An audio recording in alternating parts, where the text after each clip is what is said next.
Hello, నేను doctor Sunitha, physician and diabetologist, మెడ్సీ hospital, Visakhapatnam.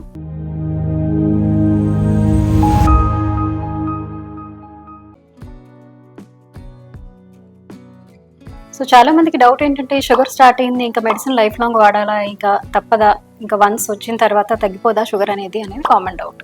So దీనికి ఆన్సర్ ఏంటి అంటే, ఎస్, కొంతమందిలో డయాబెటీస్ స్టార్ట్ అయిన తర్వాత కొన్ని రోజుల తర్వాత షుగర్ అనేది తగ్గిపోవచ్చు. దాన్ని రెమిషన్ అంటారు. అంటే మన మెడిసిన్స్ లేకుండా మీ fasting, post prandial levels and H B A one C అన్నీ కూడా నార్మల్ రావచ్చు. దీన్ని రెమిషన్ అంటారు, అంటే డయాబెటీస్ తగ్గిపోవడం. బట్ ఇది అందరిలో సాధ్యం కాదు.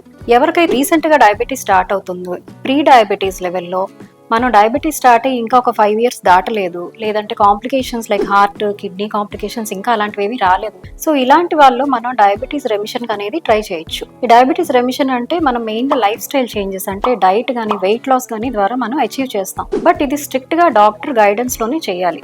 అంటే మనం సొంతంగానే మెడిసిన్స్ మానేసి ఓన్లీ లైఫ్ స్టైల్ మేనేజ్మెంట్ కానీ డైట్ ఇవన్నీ చేసుకొని మందులు మానేయడం అనేది కరెక్ట్ కాదు, చాలాసార్లు ప్రమాదకరం. సో మీకు డయాబెటీస్ తగ్గిపోవాలి అంటే, మీకు రెమిషన్ ఏమైనా ట్రై చేయాలి అంటే, ఫస్ట్ మీ డాక్టర్తో డిస్కస్ చేసి మీకు అసలు అది కుదురుతుందా లేదా, డయాబెటీస్ తగ్గించుకోవడం అవుతుందా లేదా, మీకు ఆ కేటగిరీలో ఫిట్ అవుతారా లేదా అని చెక్ చేసుకొని అప్పుడు ఎక్స్పర్ట్ గైడెన్స్లో రెమిషన్ ట్రై చేయొచ్చు. బట్ మెజారిటీ ఆఫ్ ద కేసెస్లో ఎవరికైతే డయాబెటీస్ ఆల్రెడీ 5 years దాటింది, మల్టిపుల్ మెడికేషన్స్ మీద ఉన్నారంటే 2-3 types of diabetes tablets, insulin ఇవన్నీ వాడుతున్నారు, complications like I, heart, kidney complications already start అయ్యాయి, ఇలాంటి కండిషన్స్లో రెమిషన్ అంటే డయాబెటీస్ తగ్గిపోవడం, పూర్తిగా క్యూర్ అవ్వడం అనేది జరగదు. సో అలాంటి హోప్స్ పెట్టుకొని మీరు మెడిసిన్స్ మానేయడం లాంటివి చేయకూడదు. Thank you.